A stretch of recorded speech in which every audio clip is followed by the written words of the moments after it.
Oh man, yeah, because I know not only could he go there, we can make one that's me and my people be rolling, scheming on you and your homie. Matter of fact, we play that in the set. Looking right with a sundress on. That's just me all day. Like I would love to. And thank you for asking that question, because I never really thought about that question. Like, absolutely, man. You have people that like, okay, that was hot and that's where they at. But yo, man, why don't you come down and write something for this joke? And I had something. D, I got something, a lot for you, man, a whole lot. Like, shout out to 1/3 of 3 Keys, my brother Spence, because Carl Thomas, Donnell Jones, like all that. Yeah. Back when, my thing is, when you make music where you could put it, you could play it on your car and ride. Yeah. Nice 80, 85 degree weather, no humidity. Oh man. And you could just play it loud enough for you and just maybe one other person that standing at the bus stop. Back in the day. Back in the day, right. Like when you can make music with, that's how I gauge music. If I can play it in my car without skipping, I hear you. Then it's all good. And the tracks you was playing earlier took me back to just for Jersey. Appreciate it, bro. Skate 22. Appreciate it. Branchwood Park, the Rink. Wow. Bergenfield. You don't know how much it means. That means a lot. You know what I mean? When you're down here, you're hoping that somebody feels it. I think we talked about it before. Like, I think you can come down and get the right elements back to Lab Addicts in the name. You say, yo, give me something with a kick, triple the snare, boom, and boom. We can put it together. Those are the things you asked me to put in there. Yeah. But what are you gonna say or do to make me feel it? Yeah. Because I can be feeling the track, but now, track got a life of its own. Yeah. You know what I'm saying? I think that's what you were talking before. When somebody press play, ain't no worse feeling than you in there and you got that little 4-bar pre-whatever, space before the verse come in. And then it's like, oh, all right. It's cool, but the track is like, boom, boom, boom, boom. So can you compliment that? And I think a lot of people, I think that's the difference between artists that make sure that song complements the feel that they're relaying, and they not just saying lyrics over some beat. Because you can say lyrics over a slow tone, or you can say it, but when you're talking about, yo, I ain't seen you in a couple of weeks, the water's in the tub, you may need a drip drop. Yeah. You know what I'm saying? The beat, or if you're saying, hey, I'm sitting in the park going out of my mind, you may hear the tweeting the bird. Like, there's elements that I'm trying to create a picture for you. So before I even say the words, you there. And I think that's what we was trying to do, so. So you just say you're trying to paint a picture. So that means, like, there are photographers, there are filmmakers, there are people who make music, and then there are artists.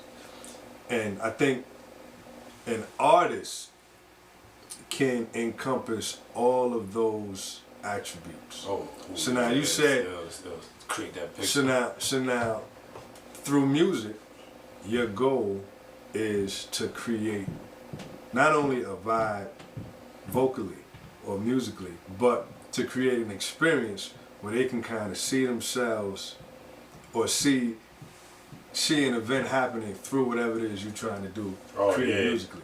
So, tell me about your journey through, like, your younger years. Mm-hmm. I know you mentioned the church, but like outside of the church, like what clubs did you go to? Mm-hmm. What artists did you listen to? What like you went to school in Virginia. What about the Virginia sound? Did that influence anything that you did with the Lab Addicts sound? Like tell me how that all culminated in the process and the experiences that brought it all together. Yeah, man. I mentioned Jodeci when they came down, and for those you guys can remember, proud of my age, Forever proud of my age. lady. Yeah. For those of y'all that remember that 4-part harmony, number one, I miss hearing them harmonies sometimes. And I remember, of course, we got computers, we can layer, we can double, we can do it, but just hearing the distinct differences. So we grew up in that area where it was like the Jagged Edge and the 112s and the Jodeci's. So now, just to answer your question, being in that Virginia, I think the best thing I tell all kids, just step out of your comfort zone for a little while. Right? Exposure So I met jokers from New York that was doing their thing, and they would come down. So, you know, we had Homecomings, Brand New would perform, and Redman and EPMD and them would come down. So that was familiar sound to us. But then on the same show, they'd have Rare Essence and Junkyard Dog, the go-go scene, the DMV, and that was totally different. So they came with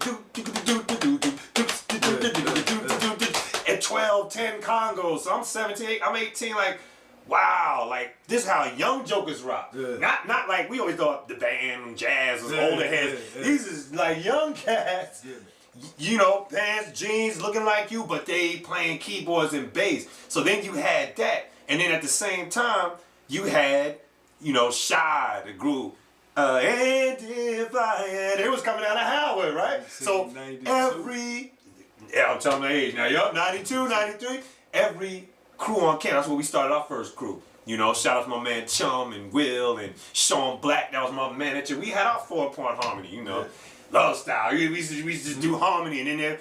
So you had the harmony, you had the 4 pieces, the Bell Biv DeVoe type thing, hip hop and R&B. So you got all of these different sounds, and so when I came home, I'm like, okay, it's not new to me. Like, let's make music. Like, let's just make something that sounds. There's only 2 types of music to me: the music that moves me, and the music that, you know, so it doesn't.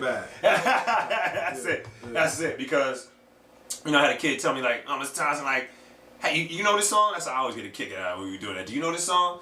And I know that wasn't the question, but it sort of makes me feel like what you just asked. And I said, what song? You know, because even if I wasn't a producer, I think you mentioned like energy, and energy cannot be created nor destroyed, right? That's what they say, right? So when you have energy that exists, the same energy we had with MOP, how about some hardcore? Or Buster saying, here we go, yo, here we go. It was energy. So now, when Meek Mill gets on it, or Rick Ross and them get on that energy, and when they, you getting up like, y'all thought it was Venice, hold on, wait a minute, after running, you thought it was Venice. It's that energy is the same. It's the same. So yes, I'm not showing up to work with my pants, you know what I'm saying? You know, like, but ain't no disrespecting them to do that, because that was us. We had our little fly. You know, I tell them, put on it, man. But we had our thing. You know, like, the t-shirts 5 sizes too big. 8 sizes too big, right? You know what I mean? But at the same time, energy is the same. So whereas you have, I think, shout out to 5-2 Tribe Quest, ways of Bobby Brown's like the ways of like Michael. You know what I'm saying? Like, that's what he was saying. Nothing is different. So as you get older, all I do is just try to create that energy. A slow song energy gonna be the same as it was, whether it was Marvin Gaye, whether it was Bell Biv DeVoe, or whether it was Temptations, or whether it was Trey Songz, or whether it's Chris Brown. You have a certain energy that's the same. You have a certain feel. My up-tempo party song will be the same from when Naughty was doing it to when Fetty Wap has got them up saying what they gotta say. Its energy is the same. So y'all call, you know, you may call your car, we call it the whip, you may call it something else, you know what I'm saying? You call it the burner, you call it the biscuit. It's different words. You know what I'm saying? We said chilling, you said me cooling out, or whatever. Like, it's the same. Yeah. Now I guess my son get mad when I say flee. Like, I'm gonna flee. Like, but we was fresh. So the words and the energy is the same. It's just things change. And then I ended on this, you know. I was watching, you mentioned you was working with the people that did Nas's Illmatic. Thomas Illmatic, yeah. Shout out to this man. He did an interview there, but that song Classic, with it just I happened to hear, because I was thinking about the interview, and Rakim and KRS-One and Nas and Kanye. And when he said, excuse me to the guy if I say it wrong, but he basically was saying, you know, your age is irrelevant when you step in the booth, especially when your rhymes are submerged in the fountain of youth. That tore me up, man. Because I'm like, only here do we think, okay, you that age, you supposed to do that. Or, you know, you look that way, so you sing that. Man, please, if it's good, it's good. I may be listening to Nirvana one day, Roots the next day, Gil Scott-Heron the next day, Hathaway the next day, Frankie Bear the next day, Earth, Wind and Fire next day, Robert Glasser the next day, Esmeralda, you know, Spalding. Like, I just gotta hear different things to make sure oh, that's good. Everybody's saying the same thing. I'm lonely. I'm happy. Yeah, Let's party. yeah. Everybody's saying the same things, but it's just in their way. So the emotion is pretty much the same. The Yeah. emotion been the same pretty much throughout life, throughout time. You're either happy 1 minute, you're all right 1 minute, the next minute, and you damn near suicidal the next one. yeah, no doubt. But no now, doubt. you talked a lot about energy. Your energy is crazy. And for somebody who's been in the business for 15 years, have you always been this excited about music? Or are you just excited about life as a whole? Yo, man, it's crazy. I try to, if you notice, I'm breathing in between because Yeah. if that day ever happens where, you know, Kanye's sitting there and Jamie's sitting there and, you know, Chris Brown on his way and I can get to be behind the booth, I may be a wreck, you know, Dr. Dre, like, yeah, I just get excited about it because, you know, I always just felt like I was supposed to do this. And everybody says that, but, you know, I say don't listen to what I say, just ask other people, you know, what do they think? And one thing I can thank God for real people and friends that always support from my wife to the family to other people to, you know, my boy D-Sean, he probably don't even know I'm doing this interview right now, but sometimes people will say something you don't know. And he called me, Sean live in Maryland, and he was part of the original, even before Lab Addicts when we was in my mom's basement. And there was one MP, that same MP, and 12 jokers in her basement just rocking, you know what I'm saying? Everybody had a cipher. Back then, it was just making a whole bunch of noise. Making a whole lot of noise. It wasn't even about the CD. But he called me, and it had to be about a year ago, maybe longer. And he's like, yo, man, you know, family, everything we checking. But he said, yo, what's up? He said, yo, you still rocking, right? I said, yeah, you know, we doing the show. He said, dag, man. He said, yo, everywhere you went, and I ain't noticed it. He said, you always still had your setup, you know. Whether it was the keyboard, whether it was that, you know, I moved in Bloomfield, we had it in the corner over there, moved to the house across the street, I had it in the basement down there. Like, it's part of you. And I think I do get excited all the time because, I don't know, I wish I understood it more. Sometimes I really got calmed down because, you know what it is? You know, I wrote a song, again, we talking about another song. Like, I wrote a song for my boy, Mill, shout out to Chaos. Frontline Entertainment, 8th Street Vision, you know, I also do some hip hop tracks with him. And he's doing a little web series, sort of like a movie, and it was excellent work, but it was called Never Gonna Change. And I wrote a song for that, and it was called Never Gonna Change. Never gonna change, I'ma just stand my ground, I'ma keep holding it down, never gonna change, even when the world's cold. Never gonna, I don't even remember the words now, but the point was, one line that I wanted to put in there. So I'm gonna stay on my grind. I'ma keep hustling like I'm running out of time. That's really how I feel sometimes. Not like you gotta rush, but every day that you're not where you wanna be, and this is not, and some people say relax. We all talk about just relax. I would love to enjoy it, but I gotta get there first. So until you get there, that's one less day, I guess, in my crazy mind, you not there. You know what I'm saying? So that's one day you get to enjoy it. But in my mind, God gonna give you the time to enjoy your fruits of your labor. But I really do think that's where the energy comes from. I gotta get this done because there's somebody in Miami, Florida, up late working on his lyrics. There's somebody in Italy that's, you know, at the studio pulling in one more hour. There's somebody that called in sick. They gotta go, you know, finish their demo. Like, okay, I gotta compete with them, and so that's where my drive, I think, comes from. Like, not trying to be left out. Well, check this. They said, I read a piece on Samuel L. Jackson.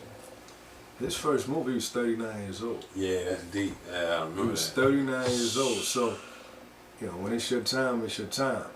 And if he had ever just said, you know what, I've been doing this for 15, 20 years, nothing happened, I'm gonna just go work here. When the opportunity would have never presented itself. Real talk. Yep. So absolutely. You have a tremendous amount of energy, you got a tremendous amount of songs, you got a tremendous amount of production. What is next for the Lab Addicts? And I know I asked you about like a short tone girl, or like you guys got like a project coming out. You guys have any shows lined up? You guys have anything like concrete that?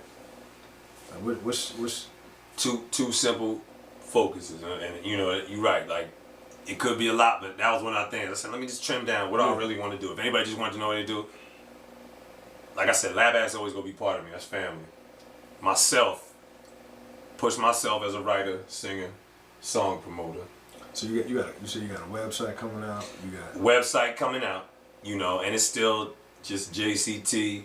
You know, it's still Lab Addicts, but like I said, things happen. We're not even gonna get into whatever. I still work with my boy, but when you work partnering with somebody, everybody, you know, doesn't move the same pace everybody's sometimes. schedules is different. Everybody's schedule is different. I understand that and I respect that. So the Lab Addict stuff is always gonna be Lab Addict stuff. If something came tomorrow from an old song we wrote, I'm on the phone, yo, homie, let's get this together. You part of this too, you know what I'm saying?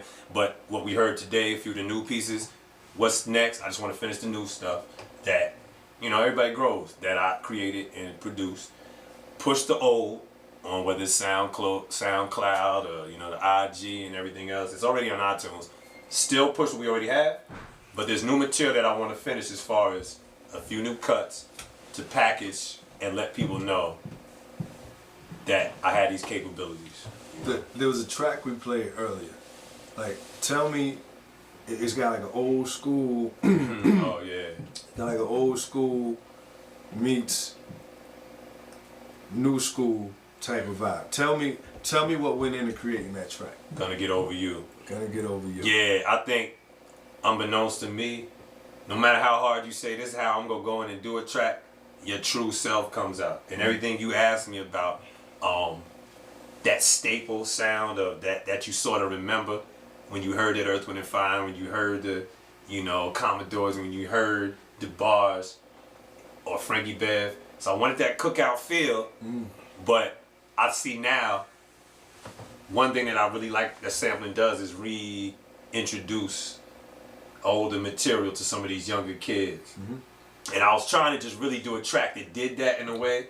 Like, oh, that sort of sound like what I heard, you know, whether it's Before I Let You Go or, you know, something at the cookout that you rocking, but it has that new modern twist as far as the sounds are up to date and the tempo and the cadence is hitting a little harder, because back then it was just a live drum recording, but now when you incorporate some more of the computer technology to it, you can actually enhance it and give it that studio feel. So that's really the goal I was going with it. It wasn't anything too deep as far as making sure it had to sound like that. It all went around that loop. There's a sample in it. There's an old loop that I think captured that feel automatically. Yeah. And then I just built around that. What do you think of today's era of pop music? Because you really can't call hip hop anymore. Yeah, you really can't call R&B anymore. Yeah. From what we knew, like the organic, the essence of what hip hop was, boom bap, original rap. Yeah. R&B, you know, Keith Washington, Luther Vandross, you know, Jodeci, like absolutely. Those types of groups, they rarely exist. So what do you think of the new era of popular of hip hop music, of R&B, of pop culture? You know, I feel that there's definitely a place for it. I tell you what bothers me the most is, and like, again, back to, I tell kids all the time, when we were younger, going down to the record store, and now ain't no record stores anymore. We used to go to the record store and buy. Making a comeback. Came to comeback, right? Vinyl, making a comeback. Yeah. You could go to a record store and see different sections. And not only were they all in the record store, they were all played on the radio. Yeah. So, like, if I felt like going in and all them people that you named, like, I could go in, I could see the Tribe Called Quest over there. I could see Jodeci right here. I could see H-Town and the rest of them, Silk over there. I could see LL over here, but all them people I named, they were getting played on the radio at the same time, so nothing really dominated. I think sometimes, and I understand the business part, like, one thing I'll never be is that mad artist be like, oh, why they play that, you know, 28 times, but don't get mad at me if I turn and I don't want to hear something. Yeah. 5 times in an hour. You know what I'm saying? Because I don't even listen to my own stuff like over and over again. So I think, if to answer your question, I love where some of the creativity goes and the ability to, you know, enhance it with technology in a different way. But I do miss sort of a live feel at times. Like we was mentioning people like the Robert Glaspers, and like I'm mad because I don't hear Dwell A on the radio. Like I don't understand. I do understand it. It's not, I guess, quote unquote, what you're saying, the mainstream where pop goes. But when I hear ill music, the Robert Glaspers, Dwell A's, the Music Soul Childs, if I can hear a little bit of everybody, and I mean, that's in the ideal world. I understand what a playlist is, and I understand where the market is, and I understand if these are the 20 places we go play this rotation. I understand all of that. And no disrespect to anybody getting their money. And I'm not one that's saying you shouldn't be doing this way. I just wish, what we were talking about a little earlier, all these artists that people haven't heard of before. There's people that I really go on and I search and I type in, and I'm listening. I'm like, wow, this could really play on the radio. Yeah. And this is a good song about soul music or feeling good, or, you know, I could ride for a whole day and really not hear no Dwell A, no Jill Scott, really no Maxwell, no Music Soul, like. My lady put me on Dwell A. Shout out to Lavienge. My boy, yo. When she played this music for the first, I said, why is this cat I don't know, not man. on the radio? Yeah. And you got all these other clowns. You know, disrespect to the clowns who make it bad. Yeah. But so now with your views on that, do you see yourself filling a void in what we have now, or do you see yourself creating your own niche and creating your own sound and kind of and not being a part of the masses of music, the status quo? Do you see yourself kind of filling the void, finding your own niche? Like, where you see yourself in the Lab Addicts, in what the current state of music now? Like, how do you see yourself fitting in there? I think the beauty of producing, writing, and singing is you could have 3 songs that you wrote on the radio, but we playing over here. And by that I mean you can sort of have one foot in, one foot out. Not like you just want to, like, I don't love the other aspect of the pop radio. I could write a pop song. I could dance to certain things that I feel is more on a commercial level. But when I'm ready to cool on out, I want to put something soulful on too, or I want to put something on that shows a little instrumentation. So I guess to answer your question too, as far as that, I never look and get up in the morning and be like,